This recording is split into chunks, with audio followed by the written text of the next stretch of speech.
What's up, you marks? It's your boy Heyman Guy here, and for those of you, if there's some of you out there who don't know who I am, again, I am Heyman Guy. I write for the Wrestling Mark page on Facebook. Just type in those words and bring you right to our page.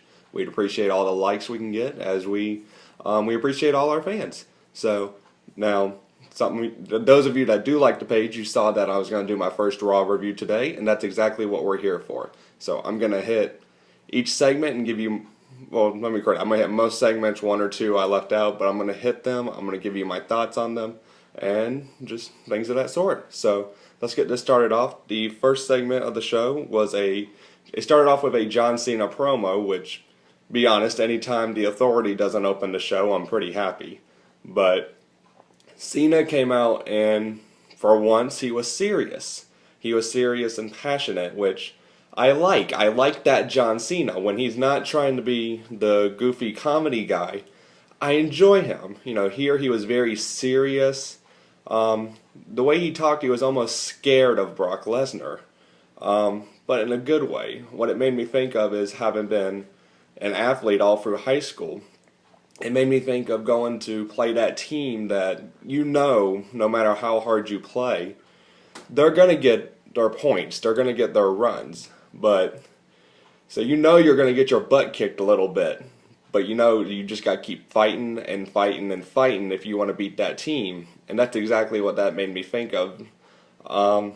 Again, Cena, serious, no comedy, very, very good. And then he gets interrupted by, "Ladies and gentlemen, my name is Paul Heyman." Now, it's almost commonplace, cliche to say at this point, Heyman cut another great promo. If Brock wins the title at SummerSlam, I don't need him around every week. All I need is Paul Heyman around every week saying, "My client Brock Lesnar conquered John Cena at SummerSlam." That's all I need, and I'll be perfectly happy. But these two went back and forth a little bit. More great mic work. Again, serious Cena is one of the best promo men in the business and someone who I can actually get behind. Someone, almost a warrior type presence. Not Ultimate Warrior, but a warrior like presence who is a lot easier to get behind than this guy who's pandering to the kids. Now, these two were interrupted by the former Antonio Cesaro.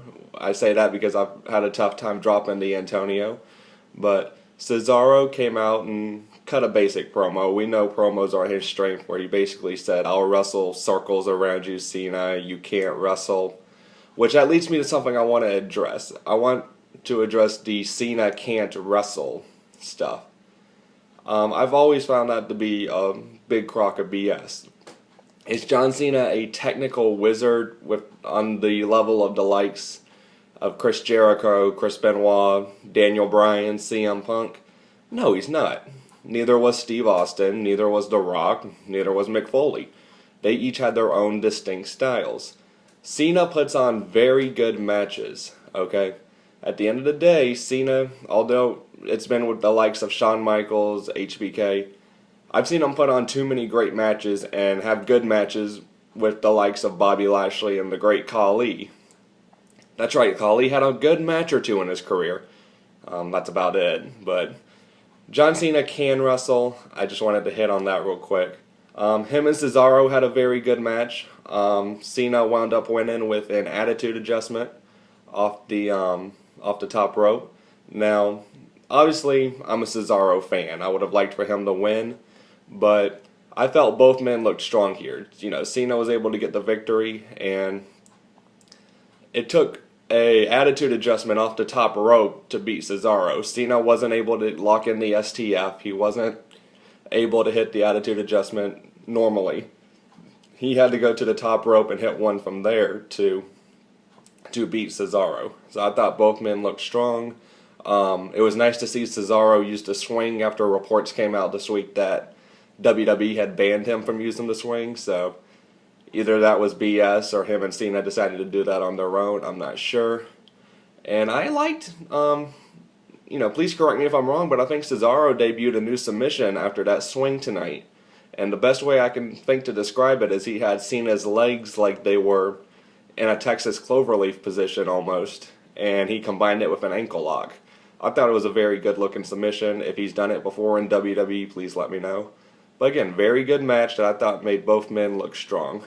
So, after that we got Paige come out. She cut a basic little promo.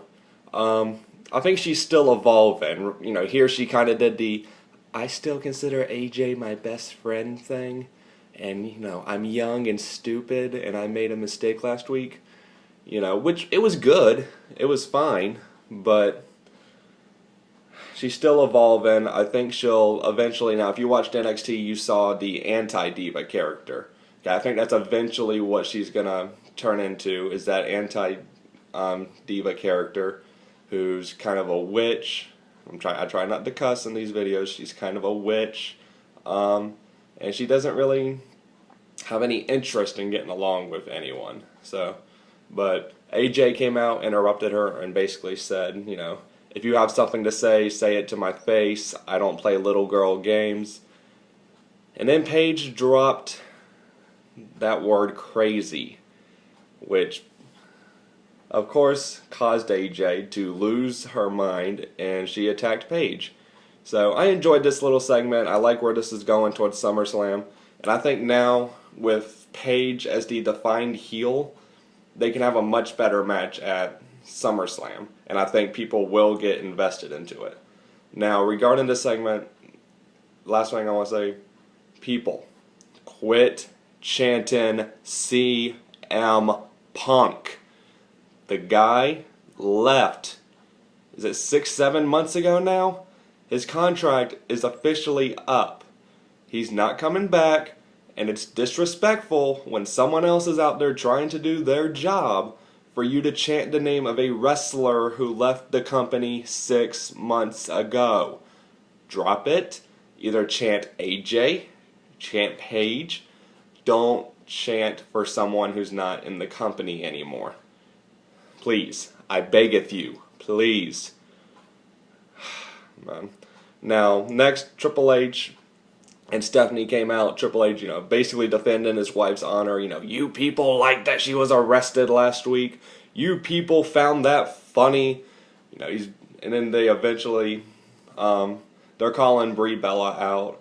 And what do they get instead? They get Y2J, the Ayatollah of rock and rolla, Chris Jericho. Now, my first thought when I heard his music hit was that I'd been transported back to the year 2000.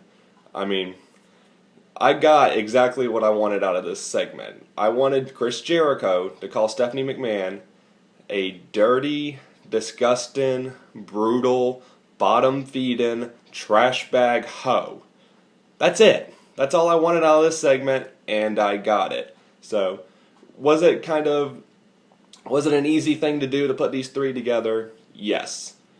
But they work just as well in the year 2000 as they do in 2014 as they do in 2000.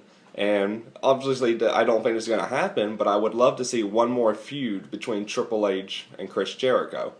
So, but that's really about all I have to say about that segment. It was more a time filler. At the end of it, Seth Rollins came out and attacked Chris Jericho with the Money in the Bank briefcase, and that caused Triple H to make the match for later on in the night, Chris Jericho against Seth Rollins. So, but now on to the next thing. It was a 6-man tag between one of my favorite teams, Ryback and the Moneymaker, Miz, against the Usos and Dolph Ziggler. Now, I want to talk about the Miz for a second. I've seen a lot of people on the page, they bash him, they don't like him, and I feel that's exactly the point. Miz can do something rare in 2014. Miz can draw legitimate heat. You know, Miz is not a likable guy. He never has been. So, what do you do with someone who's just naturally not likable? You make them an arrogant a-hole. And that's exactly what the Miz is right now. And it's working wonders. You know, I remember at Battleground, people were so ticked off that he won the Intercontinental title. Now, I wasn't, because I try to look to the future. I try to look in the big picture. And whenever someone like Ziggler takes that Intercontinental title off of him, which I think will happen eventually, but when someone we love takes that title off of him, it's going to make us even more happy because he beat someone who we legitimately don't like. So, but transitioning from that, it was a good little six-man tag, not as great as a Shield match or a Wyatt match we're used to, but it was a good little match. Ziggler was able to get the win, and he's getting some momentum, which is nice to see. Is it for the world title like I'm sure a lot of us want? No, and that's a little disappointing, but would I be perfectly happy with Ziggler in an Intercontinental title feud? I really would. I think Ziggler could hold that Intercontinental title with great pride and be that workhorse that the likes of Jericho, Benoit, and before that, Mr. Perfect and Bret Hart were. I think he's got more than enough ability to do that, to carry the mid-card, basically. I think that's what Dolph Ziggler's role should be right now. And we'll see what they decide to do at SummerSlam. So, after that, we got R-Truth against Bo Dallas. The streak's over, people. Let's take a moment of silence to remember the streak.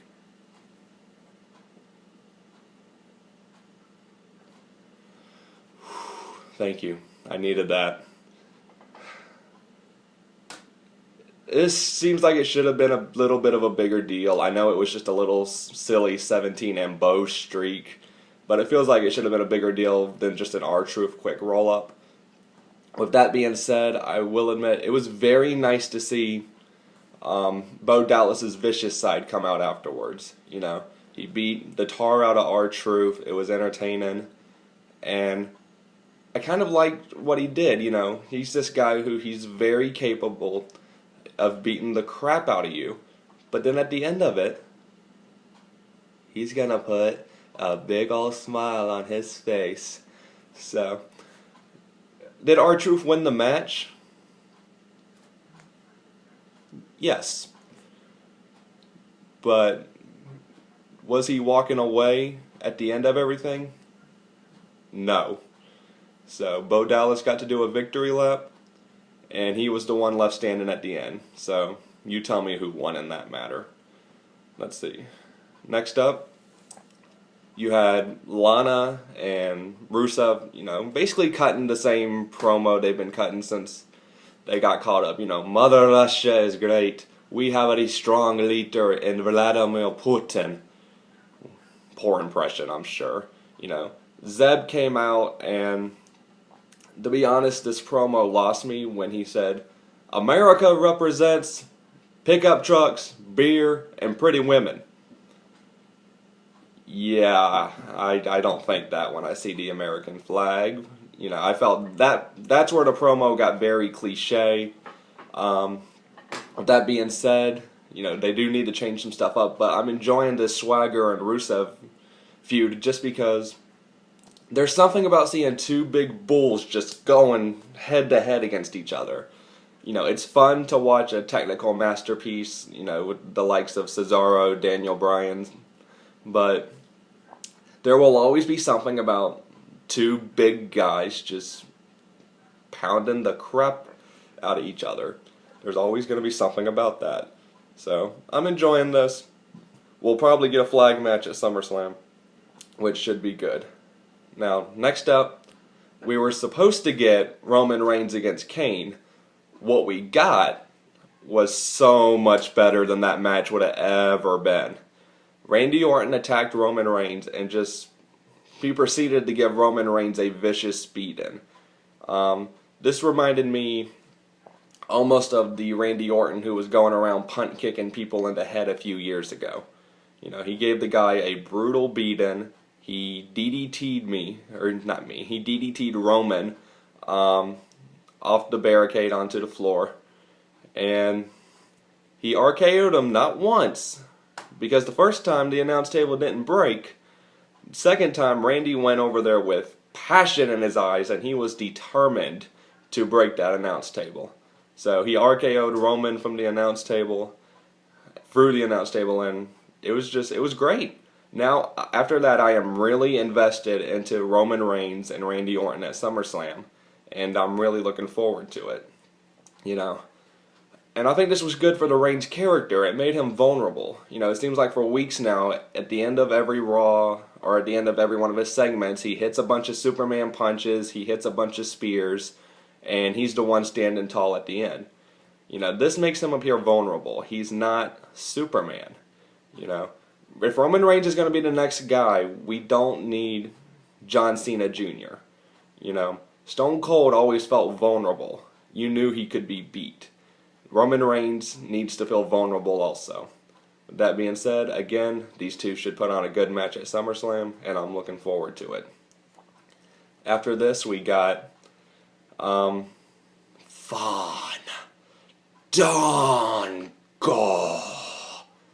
against, it was one of the Matadors, I still don't know which, Fernando and Diego, who were accompanied by Summer Rae and Layla. Basically, you know, Fandango gets squashed, and I just want to know where this is headed. I mean, what is the end goal for this little feud? Or is there not an end goal and this is just something for television? You know, it seems pointless. It seems like there could be so much better stuff on TV, but we'll see where it goes from here. I could have done without seeing it on my television screen. Now, Chris Jericho and Seth Rollins is what came up next, and their chemistry was a little off at first. You can tell they really hadn't worked together.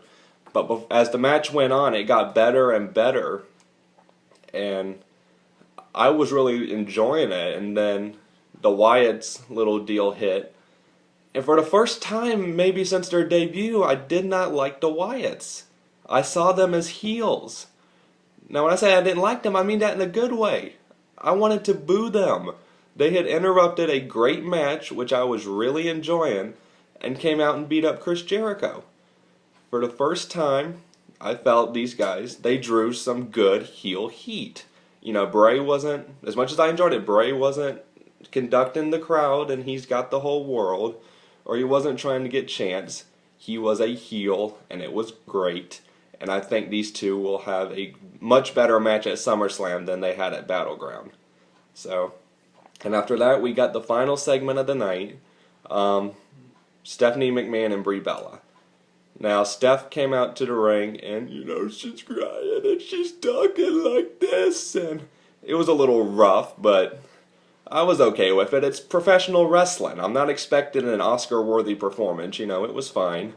You know, Stephanie's asking, Brie Bella came out, and one of my big issues with this segment was that Brie Bella got entrance music. Just thinking logically, why would Brie Bella get entrance music? According to your storyline, she is not a contracted employee of the WWE, and therefore she should not get entrance music.